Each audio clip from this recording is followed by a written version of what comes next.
there's two topics that you mentioned. I want to talk about what did you mean by building in public, and then what did you mean by stored potential energy? That is a fascinating concept to me, because it sounds to me it's like structural items, right? Like tectonic plate items, not the top of the waves and water items. So take your pick on either one of those. Let's drill down on that. Yeah, the building in public thing is sort of a meme that people are using in Silicon Valley to talk about the act of being very a startup that you may be building or a process that you're refining or creating. And and it's essentially what I'm doing, what we're doing with this company.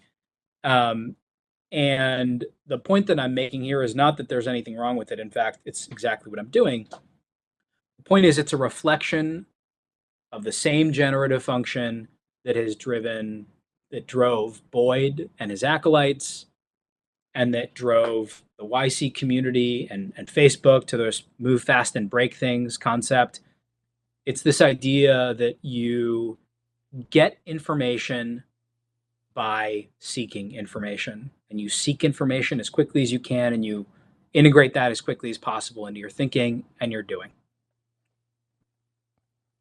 On the stored potential energy concept, it's just one of these sort of like heuristics that I think about.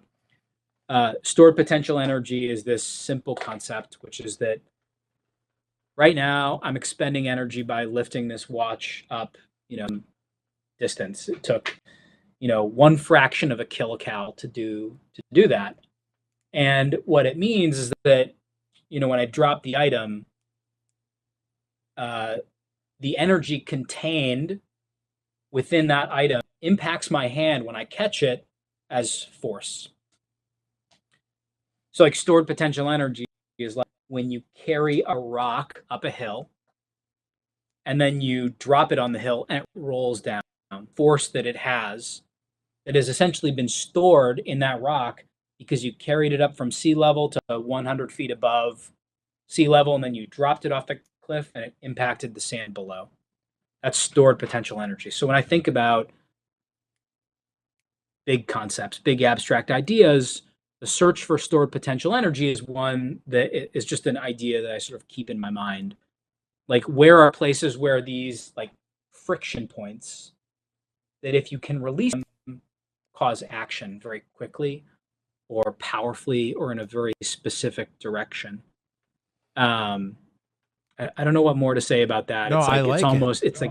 yeah, it's really abstract. I like it. I like it. You can think of, well, for me, in a real world application, for me, masculine energy is that potential stored energy in the universe, and I'm doing everything that I can to help push that rock of masculine energy. Well, I don't want to say over the cliff, but you know what I mean. Engage it in some Yeah, way where it has release the energy. where it has a cascade effect, and it's a multiplier, so for me, unlocking masculine energy, I see it as a way to affect the change culturally and politically that I want to see in the world today, that I think we all, on our side, want to see. And to me, it is that, it's a multiplier effect. And I suppose when you're in business, that's the kind of thing that you're really looking for. You're not looking to move the surface waves or just the little sea foam around. You want to be shifting the entire ocean over, but using a lever. And I Yeah. guess, in your new, well, not so new, but in your latest endeavor here, industrial cybersecurity, you see the buildup of this accumulated energy in terms of risk, right? You see the Yeah. risk is building. Can you just explain a little bit more about the risk that you see there, and like the problem a little bit more specifically that you guys are trying to solve, if you don't mind? Because your unique perspective gives you an insight into these huge tectonic forces that are working together and are grinding right now, and just in search of one little thing to change in the entire landscape potentially. Yeah. Yeah. So think about it this way. Kind of like a balance sheet for finance people out there. They'll probably get this and they'll probably say, "Oh, you're saying it wrong" or something. I'm not a finance guy. You are, or you used to be. Right. It's in your skill stack. It is. So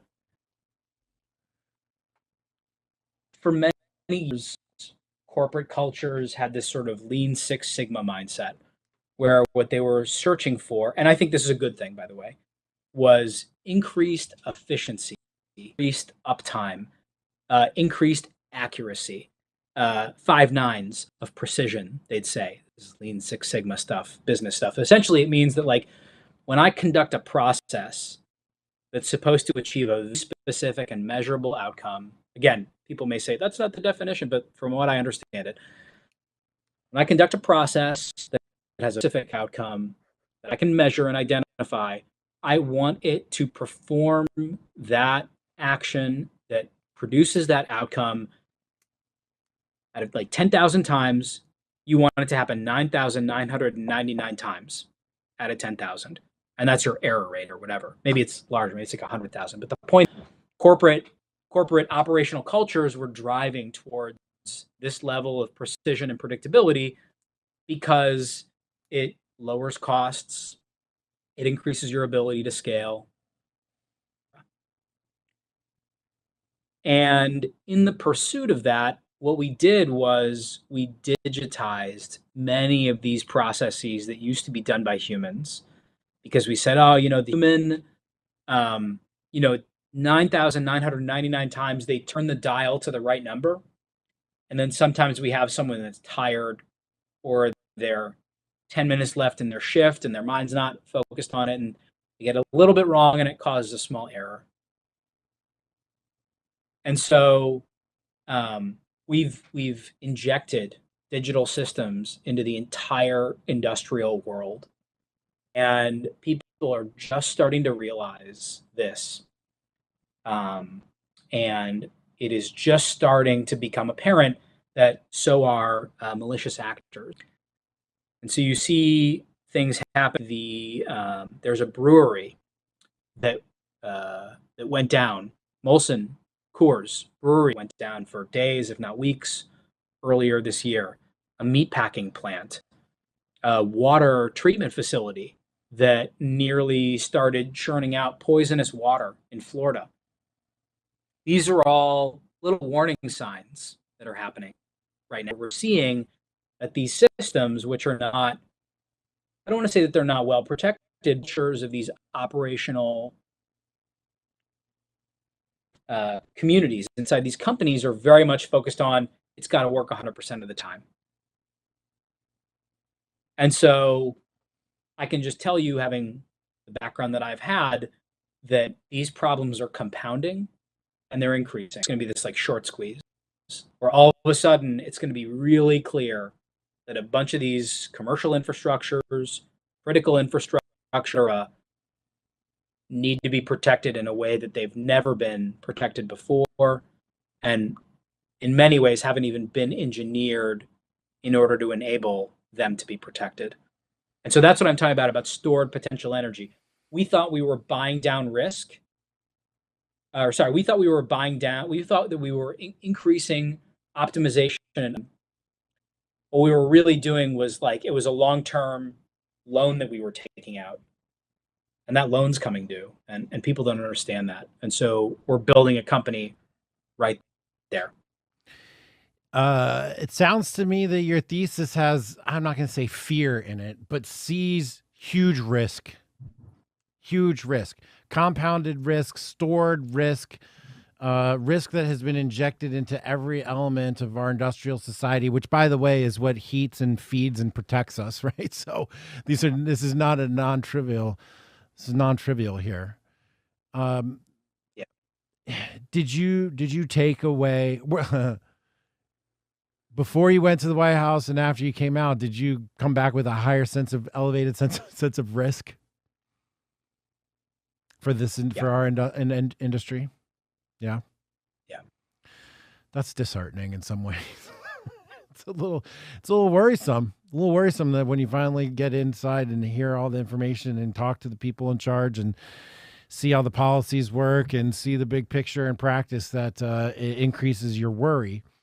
I would see in the future here that malicious actors potentially are seeing this as well. So I guess it seems obvious, but I'll ask you, I mean, the opportunities for malicious actors are increasing across the board, not decreasing when it comes to, say, industrial sabotage, infrastructure sabotage, logistics sabotage, etc.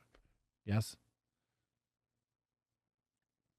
I would direct readers to what's called the annual threat assessment that gets submitted by the intelligence community to Congress that talks about this. It's an unclassified product of the U.S. intelligence community. It talks pretty extensively in an unclassified fashion about these types of threats and how pervasive they are. Yeah. As our political environment continues to churn, I can imagine there are people looking for what you said were asymmetric outcomes. It seems to me that this stored potential energy of negative outcomes in the industrial space is one of those areas of risk that smart bad guys are probably taking a very hard look at. So anybody out there, if you got a business that involves computers basically connected to the internet in any way, you've bought yourself a whole giant steaming pile of risk. And before that thing explodes in your face, you might want to take a look at what Joshua here is doing. Go to his Twitter page, read his papers, go to his Substack, Steinman.substack. Joshua Steinman is the @ on Twitter.